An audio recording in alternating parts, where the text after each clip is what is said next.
the school year is winding down for students across the country, which means summer vacation and summer reading. They are right around the corner, and there are plenty of options for kids to choose from. But at the same time, schools and libraries across the state and across the country are facing a record-breaking level of requests to ban books from their collections.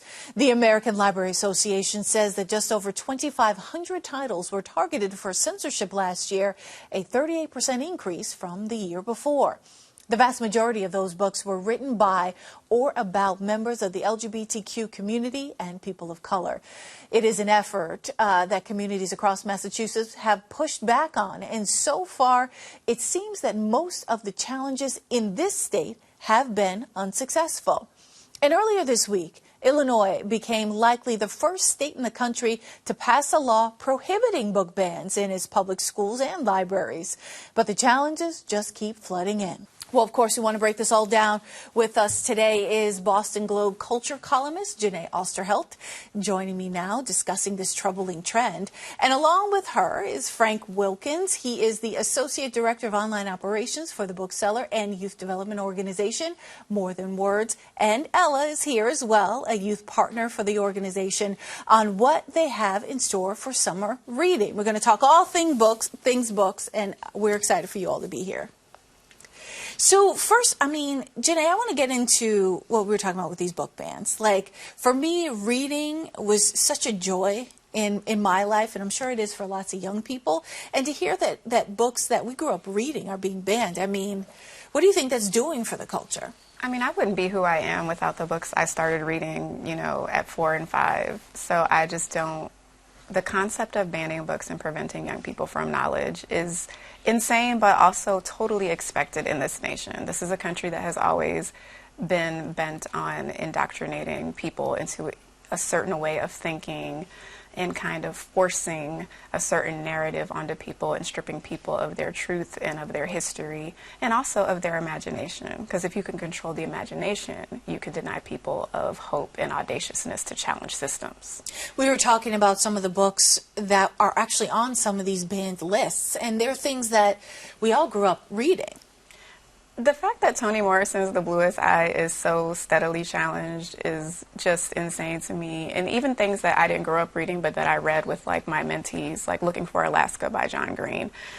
These books have no business being banned. And the attack against All Boys Aren't Blue is totally about controlling the queer community and trying to, it's an attack. So it's like certain books you see readily challenged, and it's kind of just an attack on freedoms, period. We are talking about these books. We're talking about getting young people extra excited about reading.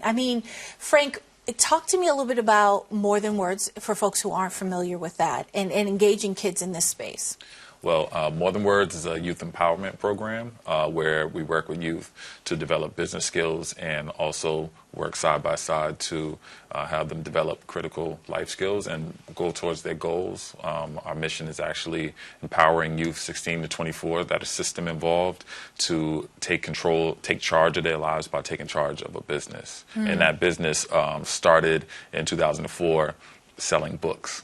Yeah, books, summer reading, it all goes hand in hand. Talk to me about some of the recommendations that you all would have for folks who are reading. All right, well, we're here with Ella, and I'm going to have Ella start with her recommendations. Hi, Ella. Hi. The first book that I have, it's a true crime book for all the true crime lovers out there, and it's called Killers of the Flower Moon by David Grann, and it's just about the Osage murders and the birth of the FBI. Oh, okay. So it's more like dark, on the darker side. But I also bought a book that's more happy, and it's a beach read. It's called Happy Place by Emily Henry, and it's about a couple that actually broke up, but they pretended like they were still together just for the sake of the vacation with their best friends. Why did you pick these books? This book that I chose, I've read it before. Yeah. We actually read it, I read it with one of my friends when we were at the park, because, we do picnics and stuff. Oh, nice. And we just liked it. Yeah. It's a good read. Yeah. Absolutely. I've heard good things about Killers of the Flower Moon. Yeah. It's a really dark book, so it is for the people who like to read darker stuff. Yeah. And so I have a couple of books as well. Yeah. The first book is by Maya Angelou, I Know Why the Caged Bird Sings, The Four Words by Oprah Winfrey. And this book it's joy, it's pain, it's has the mysteries and the wonders of childhood. It's dealing with the loneliness of, the longings of lonely children, the insults of bigotry, and also just like the wonder of words that could ultimately right the world. And then the second book that we have is Pride, and it's the story of Harvey Milk and the rainbow flag. It's a picture book. It's a beautifully illustrated picture book written by Rob Sanders and illustrated by Steven Salerno. And it's just bringing you through the life of the rainbow flag from 1978 on to now, and where it stands in the world and the role that it plays for equality and justice and the symbol that it provides. How does it feel to, if a young person or anyone really comes into the bookstore, how does it feel to be able to connect them to something that really you think will probably touch them? Because I know when I go into a bookstore, I'm like, well, what are you reading? What makes you feel good? What will reach, meet me where I'm at right now? So, on the side of business that I work in the online operations, we have stacks of books that hold over 100,000 donated books. And whenever you see people walk into the space, they're very amazed. I actually had a conversation with a young adult just getting started yesterday, and I had found a book that I was going through donations and found a book that he said, this might help me give me some knowledge about starting a business. And it just to see people get encouraged about reading, about being around books and going through books every day, you see their interest peaked. It's a beautiful thing. Mm-hmm. Ella, I mean, you probably work in the store. I mean, what's it like connecting? I mean, maybe you have peers who are like, nah, I'm taking the summer off. I'm not trying to crack a book open. Like, what do you say to them when you talk about working in a bookstore, reading with your friends on a picnic in the park, that kind of thing? Of course.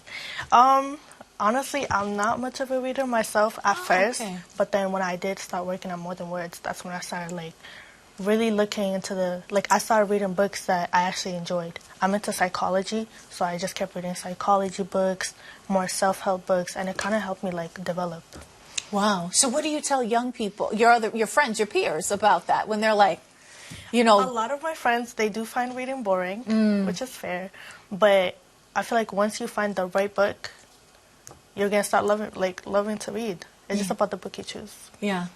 And Janae, when we're talking about, these book bans and reading and things like that, and I feel like when you hear this negative discourse in the media about book bans and reading, it's got to discourage kids to some degree. Like, I'm just going to walk away from all of this, static. I don't know. I have so much pride and inspiration around our young people, and I feel like they're voracious readers, and that's just something you can't take away from kids and from people. Once you fall into the right book, you're just open up to a whole new world. So, I recently just bought Big by Vashti Harrison to give to one of my nieces, and I'm just looking at these. I'm desperately waiting for the final Children of Blood and Bone book. Yeah. But, I think about these books with kids, and I think that you can't stop knowledge. You can't stop the liberation that comes with the radical imagination and what it means to be creative and dive into a book. It's its own vacation. It's its own escape.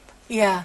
And I think about, in your capacity as arts and culture, goddess, as I like to call you, all things. But what's the conversation look like as we enter a time where, reading books and summer reading is in the zeitgeist? I mean, I think one, we have to protect our young people, and we have to protect one another. We have to fiercely gather around spaces like More Than Words and Frugal Bookstore. We have to be in our book club. I loved hearing Ella talk about having a picnic with her friends and bringing books. I think the more we create community around books, around the power of story, the harder it will be to get these bans passed. And even if they are passed, to help keep them successful would require us being complicit in it. And I don't see that happening. Absolutely. As I know you have a few recommendations that we were talking about off camera. Talk to me about some of the books you would recommend. I love Nicole Chung. I'm very excited about her new book, A Living Remedy. I am hype about Jane Allen's third book in the Black Girls Must Die Exhausted trilogy. Black Cake by Charmaine Wilkerson was an absolute pleasure to read last summer, so I'm gifting that this year to a bunch of friends. And every summer I reread a classic. This summer it'll be Sula by Toni Morrison. Last year it was Octavia Butler's Parable of the Sower. Yeah, and I think about, I thought to myself, Frank, when you recommended I Know Why the Caged Bird Sings, I haven't read that again or reread that again in so long, and maybe it's time to crack it open again. Well, yeah, I mean, that's the power of books. Yeah. It connects with a lot of us as far as like when we think about our growing up and our education, our formal education, we think about these books that are tied to our story, and the books, they last. And kind of at More Than Words, that's the power of what we do, is that we're seeing people that have kept these books for a long time, and then they're donating it to us. They're passing through the hands of the young adults. The young adults are seeing people purchase these books. We're shipping them out to people. We're hosting author events for authors that may look like them. And I think that books like this, the message of this, I Know Why the Caged Bird Sings, it's the power of voice, it's the power of words, it's the power of being able to document ideas and put them in a book that can last the test of time. For sure. I'm going to sneak in a couple of my picks, or a few of them. The Akata Witch series by Nnedi Okorafor, which if your kids like Harry Potter, magic, and young people at the center of those stories, that's a great one. The Covenant of Water by Abraham Verghese, which is a beautiful, just sweeping story of a family and resiliency and revolution in India. And The 700 Husbands of Evelyn Hugo by Taylor Jenkins Reid, just a really fun, intriguing read, a great beach read, a great pool read as well.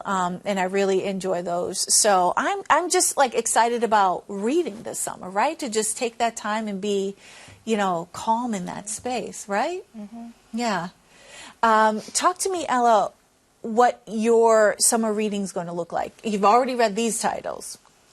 I'm really into poetry, so I you like. haven't even picked poetry, yeah. Yeah, not yet, but I like reading a lot of self-help books, self-love. I feel like as women of color, we really need that, especially at these times. Poetry. I like nonfiction. Nonfiction. Nonfiction. I like.